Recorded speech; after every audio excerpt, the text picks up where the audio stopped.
本周四，美国将举行线上民主峰会，并从全球230多个国家和地区中圈出110个获得所谓的参与资格。在被问到邀请与会的标准时，白宫新闻秘书普萨基周二只是进行了语焉不详的回答。An invitation is not a stamp of approval on their approach to democracy, nor is exclusion a stamp of the opposite of that, of disapproval. 民主峰会的邀请名单看起来就是简单的把世界一分为二，划分阵营。如此做法引起不同国家的紧张与愤怒。华盛顿邮报周一批评称，民主峰会的邀请名单充满地缘政治算计。尽管白宫否认，但美国政府在制定邀请名单上明显动了歪心思，甚至自我打脸。例如，屡遭美国以人权问题为由指责的巴基斯坦和菲律宾等国受邀，而欧盟成员国匈牙利、北约成员国土耳其则被拒之门外。他是按照自己的偏好，或者根据这个国家是不是符合美国的战略利益来进行选择的。所以这样一个标准其实就是没有标准啊！这个放眼世界来看，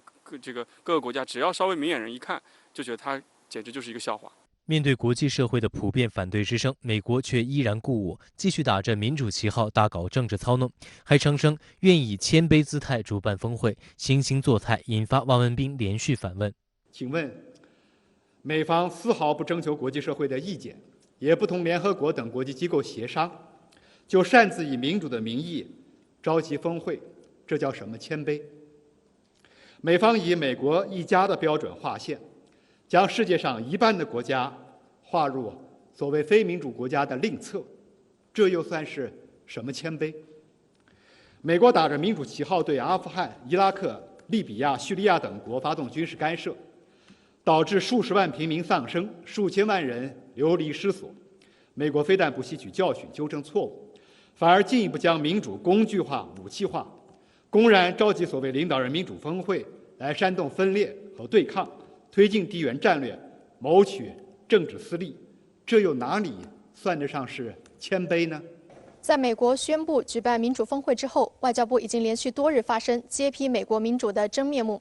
而今天，发言人汪文斌的相关回应还引用了匈牙利、俄罗斯、古巴、中东、非洲等众多国际社会的声音，表明美国以一家之言划线，不得人心。英国广播公司认为，所谓民主峰会被视为拜登政府上任后在外交政策方面的一次重要考验，考验他能否带领美国重返全球领导地位，以抗衡中俄两国。但讽刺的是，多位跳梁小丑赫然受邀成为此次峰会的座上宾，其中就包括台当局行政机构政务委员、民进党水军头目唐凤，以及已经潜逃在外的港独分子罗冠聪。对于世界各国的撕裂行为，肯定是不利于世界和平与稳定的。这件事情本身也不利于美国重振自身的民主，来真正改革自己存在的问题因为这显然是一种虚张声势在掩盖它的民主存在的问题。它也不利于全球经济的发展。世界各国最重要的目标就是通过团结合作推动自身经济的发展，提高人民的这个福祉。好，下面马上来连线特约评论员陈斌。陈先生你好。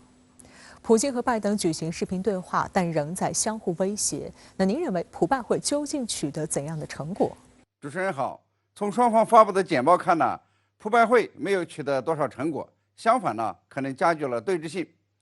美国发布的这个普拜会简报说呀，拜登威胁普京，如果乌克兰军事冲突升级，俄罗斯呢将面临包括经济制裁在内的严厉制裁。所谓的严厉制裁呢，可能包括金融制裁，不允许卢布兑换美元。俄罗斯的简报呢，则指责美国的威胁歇斯底里，抨击北约因与基辅的关系日益密切，已经威胁到了俄罗斯的安全。俄罗斯呢，只有得到美国的法律保证，也就是北约不会同意乌克兰成为其成员国的请求，北约国家呢不能向乌克兰继续出售先进武器，那么俄罗斯呢才可能谈判。可以看出呢，美国是不会做出法律保证的。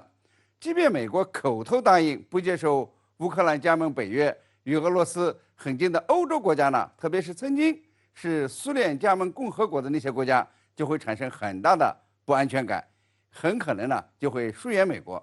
那么同样呢，如果俄罗斯答应从边境撤军，可能呢会让美国及北约感到俄罗斯底气不足，可能会变本加厉，这鼓噪乌克兰呢继续兴风作浪，对俄罗斯安全带来这个重大挑战。那么双方呢都不让步，这个普拜会呢也就成了吸引眼球但无成效的峰会。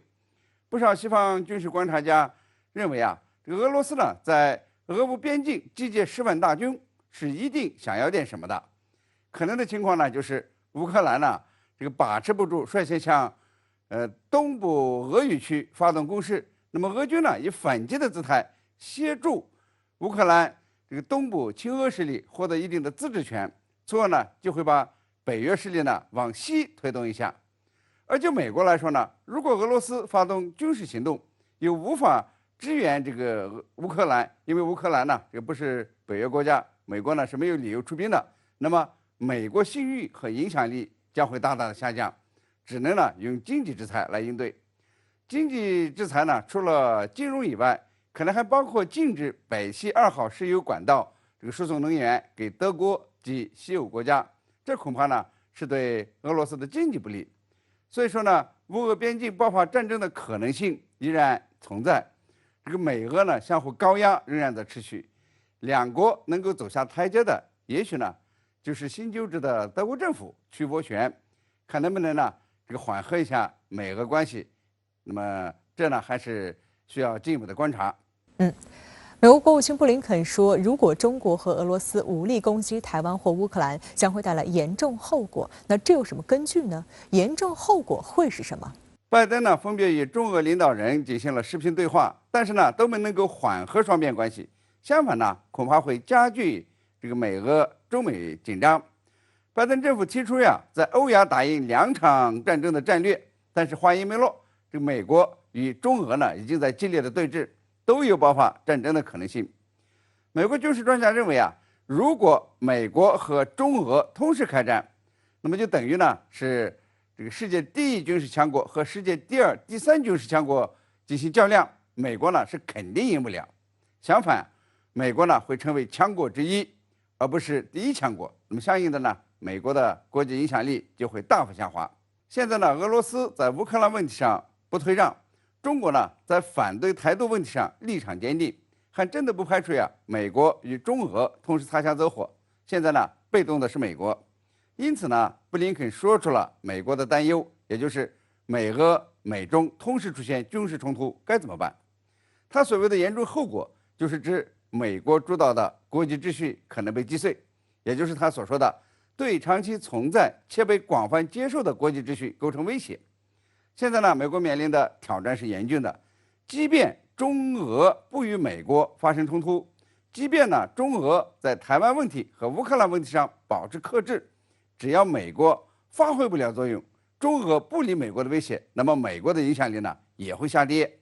拜登政府面临的另外一个严重后果是，因为在外交上无所作为，那么可能呢成为明年中期选举的软肋而遭受攻击，那么很可能呢会输掉这个中期选举。现在呢，美国选民已经在抱怨，这拜登政府呢不好好的关注国内经济，偏偏呢要在外交上逞能，而且呢外交还没搞好，那么他的支持率呢也就创下了历史新低，和特朗普同期呢差不多。一届总统这个词呢曾经是给特朗普的别号，现在呢美国选民也转给了拜登。